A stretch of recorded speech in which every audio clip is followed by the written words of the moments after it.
দেশ এখন একটা গুরুত্বপূর্ণ বাঁকে আছে। একই দিনে সংস্কারের জন্য গণভোট আর সরকার গঠনের জন্য সাধারণ নির্বাচন।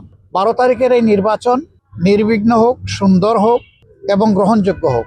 আমরা এটা দোয়া করি। আজকে এই বিষয় নিয়ে আমরা আলাপ আলোচনা করেছি এবং আমরা এটাও বলেছি, প্রিয় দেশের স্বার্থে অতীতে আমরা একসাথে কাজ করেছি, আগামীতেও দেশের স্বার্থে ইনশাল্লাহ আমরা একসাথে কাজ করব। তারেক রহমান সাহেব সহ বিএনপির নেতৃবৃন্দ একই আকাঙ্ক্ষা ব্যক্ত করেছেন, আমরাও একই আকাঙ্ক্ষা ব্যক্ত করেছি। আমরা একটি নৈতিক দায়িত্ব পালন করার জন্য এখানে এসেছিলাম। বিএনপি চেয়ারপারসন সাবেক প্রধানমন্ত্রী বেগম খালেদা জিয়া, তিনি জাতিকে তিনবার নির্বাচিত প্রধানমন্ত্রী হিসাবে নেতৃত্ব দিয়েছেন। এর বাইরেও তার একটি সংগ্রামী আপসহীন জীবন ছিল। তিনি গণতন্ত্র পুনঃপ্রতিষ্ঠা এবং মানুষের নাগরিক অধিকার প্রতিষ্ঠার জন্য আজীবন লড়াই করে গেছেন। সেই লড়াই করতে করতে তার শেষ জীবনটা অত্যন্ত বেদনাদায়কভাবে জেলেও একাকিত্বে কেটেছে। এই সময় যারা দেশ শাসন করেছেন তারা তার সাথে অমানবিক আচরণ করেছেন। তিনি যখন গুরুতর অসুস্থ হয়ে পড়লেন তখন তাকে বিদেশে নেওয়ার জন্য দল পরিবারের পক্ষ থেকে বারবার অনুরোধ করা হয়েছে। সরকার তো আমলে নেইনি, বরঞ্চ এগুলা নিয়ে বারবার উপহাস করেছে। আল্লাহ তাআলার বিচার, ইতিহাসের অমুক বিধান।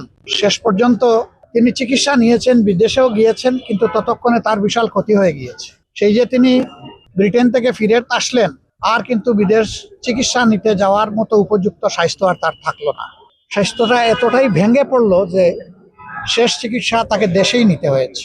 এই ক্ষেত্রে আমরা তার আত্মার মাগফিরাত কামনা করি। মহান রাব্বুল আলামিনের দরবারে দোয়া করি আল্লাহ তার বান্দির উপরে রহম করুন এবং জান্নাতের সর্বোচ্চ দরজা তাকে দান করুন। আমরা সহানুভূতি জানাই, সহমর্মিতা জানাই তার সন্তান বিএনপির ভারপ্রাপ্ত চেয়ারম্যান জনাব তারেক রহমান সহ তাদের পরিবারের সদস্যবৃন্দ, সংগঠনের নেতাকর্মী এবং তার চিকিৎসা কাজে যারা নিয়োজিত ছিলেন সেই সমস্ত চিকিৎসক সমাজের প্রতিও আমরা ধন্যবাদ জানাচ্ছি, কৃতজ্ঞতা জানাচ্ছি যে তারা বেগম খালেদা জিয়া দেশনেত্রীকে অত্যন্ত আন্তরিকতার সাথে তাদের সর্বোচ্চ যোগ্যতা অনুযায়ী তারা চিকিৎসা সেবা দিয়েছে। এটা আমাদেরকে অনুপ্রাণিত করে যে ভবিষ্যতে নাগরিকরা এমনটাই আমাদের দেশের চিকিৎসক সমাজের কাছে আশা করতে পারেন। তিনি চলে গেছেন ইতিহাসের একটা বিরল সম্মান নিয়ে। তার শেষ বিদায় সম্বর্ধনা অনুষ্ঠিত হয়েছে গতকাল এবং মানুষ আবেগ দিয়ে, চোখের পানি দিয়ে তাকে বিদায় দিয়েছে। এইটা তার পাওনা ছিল। উনি জাতির জন্য যে অবদান রেখেছেন, তিনি তার পাওনাটাই আল্লাহর পক্ষ থেকে পেয়েছেন। তার এই পাওনা দেখে আমরাও অনুপ্রাণিত হই।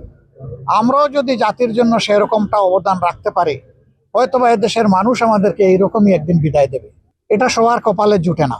এই সম্মানটা পাওয়া, মানুষের চোখের পানি দিয়ে বিদায় সম্বর্ধনা পাওয়া, এটা বিশাল ব্যাপার। আমরা এই জন্য আল্লাহ রাব্বুল আলামিনের শুকরিয়া আদায় করি যে তিনি তার বান্দির প্রতি রহমশীল হয়েছেন।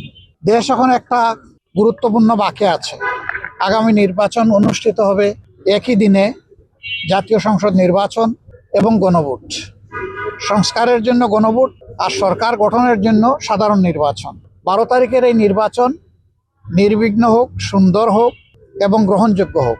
আমরা এটা দোয়া করি। আজকে এই বিষয় নিয়ে আমরা আলাপ আলোচনা করেছি এবং আমরা এটাও বলেছি, প্রিয় দেশের স্বার্থে অতীতে আমরা একসাথে কাজ করেছি, আগামীতেও দেশের স্বার্থে ইনশাল্লাহ আমরা একসাথে কাজ করব।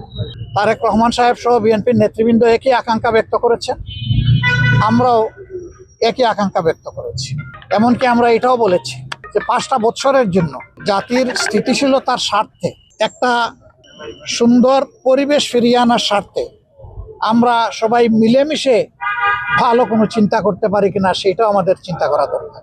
এবং আমরা এটাও বলেছি, নির্বাচনের পরপরই, সরকার গঠনের আগেই আমরা ইনশাল্লাহ বসবো, খোলা মনে কথা বলবো, জাতির জন্য আমরা চিন্তা করব, জাতির জন্য আমরা সিদ্ধান্ত নেব।